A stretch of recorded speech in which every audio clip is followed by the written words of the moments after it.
I was reading the papers this week about, and I'm only mentioning Barack Obama because of what's going on around him. He's in office now, and that's the way it is. But I see that there's going to be, unless something happens that I can't see, there's going to be a big letdown for a lot of people. And the reason for it, because a lot of people are trying to get a sense of identity from Barack Obama, as they do with preachers and politicians and entertainers and money. They're trying to get this identity that they're not going to be able to get. Even if they, for some reason, take it on, they're not going to be happy. It's not going to bring salvation. It's not going to make their lives any better. I read this article that 70%, well, 50% of women overall will never be married. 70% of black women will never be married. And so, isn't that amazing? 70% of black women will never be married. Yeah, it's heartbreaking. It really is. And because women, most women, not all, but they love being married. They want to be married. Many of them want to have a family, but they will never see a husband. And it's because of the breakdown of men. Men are not men, especially not just in the black community, but especially within the black community. Can you imagine growing up a woman who desired to be married and have a family, and then you hear a report that 70% of you would never see a husband? I think I'll pack up and go back into my mother's womb and find my way back to heaven, wherever it came from, babies come from, because that's not a good thing. But yet I don't hear an outrage about it at all, from society.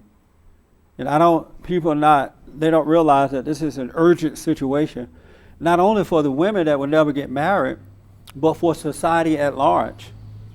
As for society. When men are weak, it's over, folks. There is no way of returning until we can return to men. 70% of black women would not be married. 50% overall, all the other, whites and everybody else. So that's terrible. The focus needs to be on rebuilding the family by rebuilding the man. It really does. And next year, I hope that we can hone that in even more so, because we got to bring back God's order. We have to bring it back. And yes, there's a battle out there to keep us from doing it, by placing the focus somewhere else. But we are battling against evil. The battle is between good and evil, not men and women, but good and evil. We need to realize that. And I think that if you can be born again and you can see that the battle is between good and evil, we'll have more people standing up, because God is going to take away your fears. He's going to allow you to see what you're really dealing with. But that's a sad commentary. And then the few men that are left, they're weak and pathetic. Nobody want to marry them. So what are you going to do?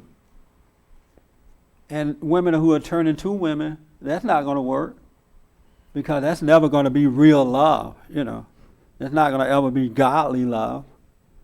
So we got to really get serious about this. And trying to get identity from Barack Obama and his wife is not going to do it. They were talking in this article. They were talking about how when Barack Obama accepted his speech, a presidential speech, it was so beautiful the way that he and Michele and their children came out. I was so inspired. This is what I'm hearing, right? I was so inspired. This is real love. Oh, I want that kind of love. And I'm thinking, you dumb hypocrite. Because, ever since, as far as I know, ever since we've had presidents walking out and accepting their speech, don't they always bring their wives and children? Yes. This is not like the first group that's walked out on stage with a family. It's been happening since we had presidents. And I asked on my show, why weren't you inspired by President Bush and Ronald Reagan and Bill Clinton? They were inspired by Bill Clinton for a minute until they found out Monica was hanging around. And so I say to them, it shouldn't matter what color the person is. You should be inspired. A family is a beautiful thing, period. So it doesn't matter if it's a white family or a black family or what. You should be inspired by family. But they were not inspired by Reagan and Bush and all those guys. All of a sudden, the Messiah walks out, and this great inspiration came down from heaven and overtook them. Now they're saying, we want that kind of love. This is what I read in this article. Predominantly black women are saying this. I want the kind of love that Michele and Obama have. I want that type of love. And I said, how do you know what type of love they have? You know, you just see an image on a stage. You do not know what's going on behind closed doors, you know. But it's trying to get a sense of identity. That's what it is. You see something that looked like it's love. Now you want to be like that. You want that love. And, you know, to be real honest with you, I wouldn't want the kind of love that Barack has for Michele. Because he's a weak man. He says that she is the backbone of him. She is his backbone. She's the foundation of the family. So that's not real love. Barack is suffering. He can't disagree with his wife. He can't, because if he does, it's over. She's going to come out and tell us, and it's over for him. But what we should do, I admire a beautiful family when I see it. I'm for family. I'm about family. So when I see a family, I'm like, wow, that is pretty cool. That's real nice. But I'm not all into it where I want to be like that. You know, that's where my identity. And the reason that people are trying to get, and they do it with everything, with preachers, and all people, most people do this. With preachers, you know, you go to a church and the preachers sound good, all of a sudden you want to get your identity from the preacher. Or Madonna. Madonna, like a virgin, all of a sudden you want to be like a virgin. Like Madonna, getting their identity from that. And the reason for that is that most people have the wrong identity within themselves. The wrong spirit has made a home in them. And that spirit gets its identity from outside, from the environment, from the world outside. It lives off, it's a prideful identity. And it's motivated, it lives off the world, the image of the world around you. Whether it's money, friends, whatever, women or men, presidents, it doesn't matter. If you notice in your own personal life, you're constantly picking up an identity, feeling good about where you are and who you're with, and thinking that that's salvation for you. But it's the wrong kind of salvation for the wrong spirit. God said that we must be born again. We got to overcome that spirit. So that he said that we should be not conformed to this world, but be ye transformed by the renewing of your mind from within. We have to be renewed from within, not without. And whatever you're renewed from without, it's over for you. There's no life in it. And I don't hear, once again, I don't hear an outcry about this identity that people are trying to get from this guy and his wife and from being black, and from whatever it is. It's like, oh, okay, fine. Most people know something's wrong with it, at least white Americans, other people do, but nobody says anything about it.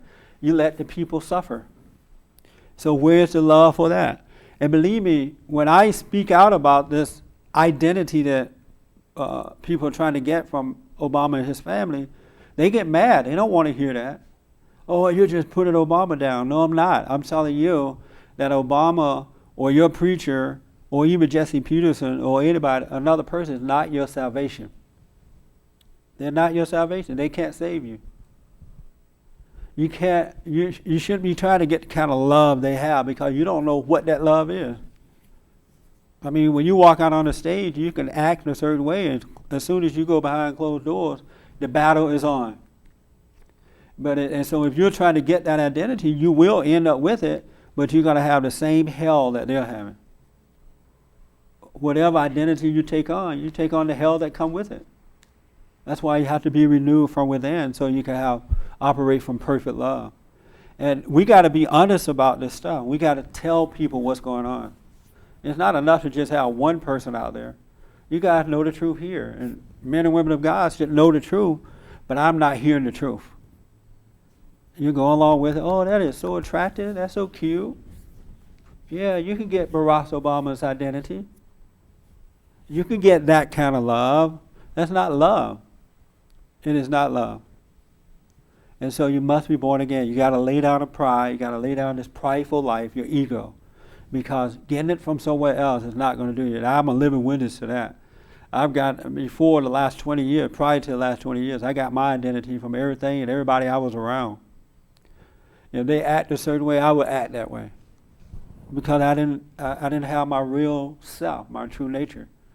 I was a prideful man. You got to be born again. You must be born again.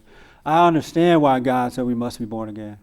Because this ego identity inside of you, whether you want it to or not, accept it or not, it will identify with your outer environment. It really will.